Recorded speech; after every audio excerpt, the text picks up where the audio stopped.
কিছু মনে না করলে জানতে পারি আপনার হাদিয়া কত টাকা। ভাইরা আমার, আলহামদুলিল্লাহ, আল্লাহ শুকর। প্রথম কথা হলো যে ওয়াজ মাহফিলে বা দিনই কাজে, এমনি তো আমি ওয়াজ মাহফিলে যাই না। আপনাদের এলাকারই ভাই, কি নাম ওনার, হানিফ ভাই বোধহয়, হানিফ ভাই, উনি আমাদের অফিসে লোক পাঠাইছেন। তিনি বলতেছেন যে আমাদের অফিস থেকে লোক নাকি বলছে যে আমরা এই মাহফিল করব।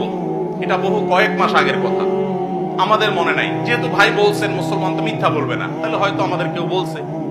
আমরা সেই ওয়াদা রক্ষা করার জন্য আসছি। আসার ক্ষেত্রে আমি হানিফ ভাইকে আমার অফিস থেকে শর্ত দিয়ে দিছি যে মাহফিল করার পর আমাকে কোনো টাকা পয়সা, কোনো হাদিয়া দিবেন না। এই শর্তে আমি আসতে পারি। আলহামদুলিল্লাহ, ওনার সাথে আমার চুক্তি হয়েছে হানিফ সাহেবের কাছে, আমি খাবো না, কোনো হাদিয়াও নেব না। আলহামদুলিল্লাহ, আমি এখানে খানাও খাই নাই, হাদিয়াও নেব না, ইনশাল্লাহ। চুক্তি করেই আমি আসছি। কোন জায়গায় কেউ যদি আমাদের পথ খরচ দেয় বা হাদিয়া দেয়, আলহামদুলিল্লাহ, আমরা যেখানে মানুষ খুব জোরাজোরি করে নেই। আর যদি কোনো মসজিদ মাদ্রাসা হয় বা দিনী প্রতিষ্ঠান হয়, সচরাচর আমরা চেষ্টা করি পথ পড়াটাও নিজের পকেট থেকে দিয়ে যাওয়ার।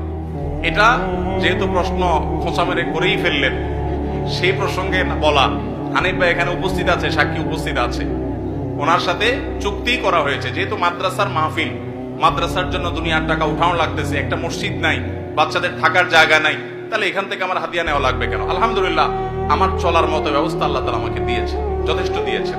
অতএব আপনারা বরং মসজিদের জন্য সহযোগিতা করবেন, জমির জন্য সহযোগিতা করবেন, করবেন তো ইনশাআল্লাহ। মাদ্রাসার ছাত্রদের থাকার ভালো ব্যবস্থা যেন হয়, সেজন্য সাহায্য করবেন, ঠিক আছে না ইনশাআল্লাহ? আর আমাকে হাদিয়া দেওয়া লাগবে না, ইমাম সাহেবদের বেতন বাড়াই দিয়েন। ইমাম সাহেবদের বেতন বাড়াই দিবেন তো ইনশাআল্লাহ? ইমাম সাহেবদের বেতন বাড়াই দেওয়ার তৌফিক আল্লাহ তাআলা আমাদেরকে দান করুন। ওলামা ইকরাম ওয়াজ মাহফিলে যারা আসেন, তাদেরকে সম্মানজনক হাদিয়া দিবেন। আমি নিচ্ছি না, আমার আলহামদুলিল্লাহ না নিলেও চলে, এবং মাদ্রাসার মাহফিল থেকে নেই না, অন্য কেউ জোর করলে হয়তো নেই। কিন্তু যারা অন্যান্য ভাইরা আসেন, ওয়াজ মাহফিল করেন, অনেকে আছে রাতে গাড়ি অ্যাক্সিডেন্টে মাহফিল থেকে যাওয়ার সময় পুরো গাড়ি শেষ হয়ে যায়, আছে না? অনেকে আছে গাড়ি অ্যাক্সিডেন্টে নিজে অসুস্থ হয়ে যায়, মারা যায়, রাত বিরাত জাগা লাগে। তাদেরকে সম্মান করবেন, কিন্তু এর মানে এই না যে চুক্তি করে লাখ লাখ টাকা ওয়াজ করে কামায়। এই ওয়াজ ব্যবসায়ীদেরকে আমি প্রশ্রয় দিতে বলি নাই, কিন্তু ওলামাদেরকে সম্মান করবেন। এখানে দুই দিক থেকেই সমস্যা আছে।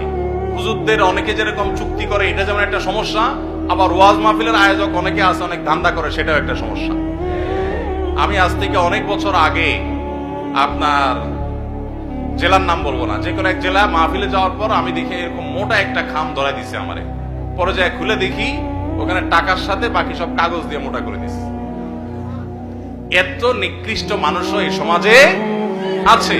তো এই জন্য সংশোধন বক্তাদেরও হইতে হবে, আয়োজকদেরও হতে হবে, শ্রোতাদেরও হওয়া লাগবে। শ্রোতারা ওয়াজে আসছেন কি জন্য? কিছু শুনে আমল করার নিয়তে। এই যে এতগুলো কথা শুনছেন, এগুলো আমল করতে হবে, ঠিক আছে না ভাই ইনশাআল্লাহ? যদি শুধুমাত্র ওয়াজ মাহফিলে আসেন তামাশা দেখার জন্য, তাহলে হবে না, আমল করার নিয়তে আসতে হবে। আয়োজকদের উদ্দেশ্য হবে আল্লাহর সন্তুষ্টি, আলোচকদের উদ্দেশ্য হবে আল্লাহর সন্তুষ্টি, এবং শ্রোতাদের উদ্দেশ্য হবে কি? আল্লাহর সন্তুষ্টি। আল্লাহ তাআলা আমাকে, আপনাকে, আমাদের সবাইকে ইখলাসের সাথে কাজ করার তৌফিক দান করুন।